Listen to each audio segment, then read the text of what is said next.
शिवछत्रपती शिक्षण संस्था लातूरचे अध्यक्ष डॉक्टर गोपाळराव पाटील यांनी परवा पत्रकार परिषद घेऊन संस्थेवर आर्थिक घोटाळ्याचे गंभीर आरोप केले होते. त्यांनी केलेले प्रत्येक आरोप आज संस्थेच्या संचालकांनी पत्रकार परिषद घेऊन फेटाळले. शिवछत्रपती शिक्षण संस्थेत भ्रष्टाचार झाल्याचे अध्यक्षांचे आरोप बिनबुडाचे असल्याचे संस्था सचिव अनिरुद्ध जाधव यांनी पत्रकार परिषदेत माहिती दिली. शिक्षण क्षेत्रातील अत्यंत नामांकित असलेल्या लातूर येथील शिवछत्रपती शिक्षण संस्थेला अंतर्गत वादाचे ग्रहण लागले असून हा वाद आता चव्हाट्यावर आलाय. संस्थेचे अध्यक्ष डॉक्टर गोपाळराव पाटील यांनी राजर्षी शाहू महाविद्यालयाच्या गेटवरच पत्रकार परिषद घेऊन संस्थेचे सचिवासह कार्यकारिणीवर सुमारे 30 कोटी रुपयांच्या आर्थिक गैरव्यवहाराचे आरोप केले होते. तसेच आपल्याकडील आर्थिक अधिकार काढून घेण्याची माहिती दिली होती.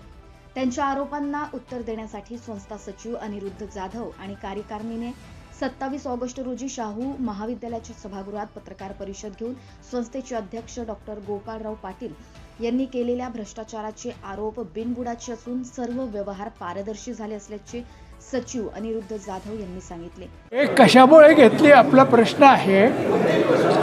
25/8 रोजी या ठिकाणी महाविद्यालयाच्या गेटजवळच प्रेस कॉन्फरन्स घेऊन आपल्यावर वेगवेगळे आरोप करण्यात आले होते. गैरसमज आमच्या अध्यक्षांचा झालेला होता बराचसा. त्याचं स्पष्टीकरण द्यायचं होतं, दिलेलं नव्हतं, म्हणून आजची प्रेस कॉन्फरन्स घेतली. त्यासाठीच घेतली, दुसरा काही उद्देश नाही. लॉक वगैरे कोणी घेऊन गेलेलं नाही सर. लॉक ते कडेला उघडता येत होतं, परंतु त्या ठिकाणी त्यांचा एक संयोजक उभारलेला होता आणि कोणाला येऊ देत नव्हता.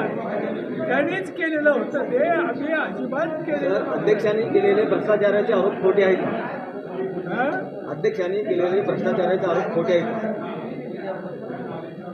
पत्रकारांना दिलेले भ्रष्टाचाराचे आरोप खोटे आहेत का?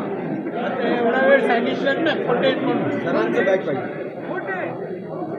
ती पत्रकार परिषद जी झाली त्या पत्रकार परिषदेमध्ये जे केलेले आरोप आहेत, जे निराधार आहेत आणि खोटे आहेत, हे आपण जनतेच्या न्यायालयातही मांडावेत म्हणून दिलेली ही आजची पत्रकार परिषद आहे. करोडो रुपये जमिनी आपण खरेदी केल्या संस्थेमार्फत. तर नेमक्या त्या संस्थेचा आर्थिक स्रोत नेमका काय आहे? संस्थेमध्ये येणारे विद्यार्थ्यांकडून जे शुल्क जमा होतं त्या शुल्काशिवाय इतर कुठल्याही प्रकारचा सोर्स आमच्या संस्थेला नाही. शुल्क जे आहे त्या शुल्कामधून जे उत्पन्न आहे त्यातून ही घेतली. शेंडगेनी जे अर्ज दाखल केला होता 20 लाख रुपयाचा, नेमकं त्यांना करता येतो का? शेंडगेनी काय केलं आहे ह्याच्याबद्दल मी पत्रकार परिषदेमध्ये विस्तारानं सांगितलं आहे. आता परत माझ्या कुण्याही कलिगच्या अनुपस्थितीमध्ये त्यावर मला बोलायचं आहे. अध्यक्षांचे अधिकार काढून घेतलेले सांगितलं. काढून घेतले म्हणजे अध्यक्षाचा पूर्ण सन्मान ठेवून. अध्यक्ष पदही त्यांचंच आहे. आजही ते अध्यक्ष आहेत, पुढेही तेच राहतील. फक्त कार्यकारी अडचणी आपल्या रोजच्या रोज डे टू डे आपले जे काही डिफिकल्टीज आहेत त्या दूर करण्यासाठी आर्थिक अधिकार काढण्यासाठी बँकेचे खाते जर गोठवले, बँकेला जर का पत्र देऊन अकाउंट जर तुमचे गोठवले तर व्यवहार कसा करायचा? एवढे कर्मचारी 800 कर्मचारी त्यांचा पगार कसा करायचा? तो त्यांना फोन करून दबाव आणला. त्याच्यात पण अध्यक्ष गरजेचे आहेत. हो, कार्यकारी मंडळाने सभा घेतली, बैठक घेतली, त्यामध्ये निर्णय घेतला की आपल्याला उपाध्यक्षांना जे अधिकार बहाल केलेत अध्यक्षाचे त्याला अनुसरून दुसऱ्या खाते काढायचे आपल्याला. त्याप्रमाणे काढले आम्ही. त्यामध्ये बेकायदेशीर काहीच नाही. आमच्या घटनेमध्ये ती तरतूद आहे, घटनेतील तरतुदीप्रमाणे केलेलं आहे. घटनाबाह्य कृत्य कधीही काही नाहीतर त्या बँकेने खातंच उघडून दिलं नसतं ना. आणा तुमच्या अध्यक्षाची सही.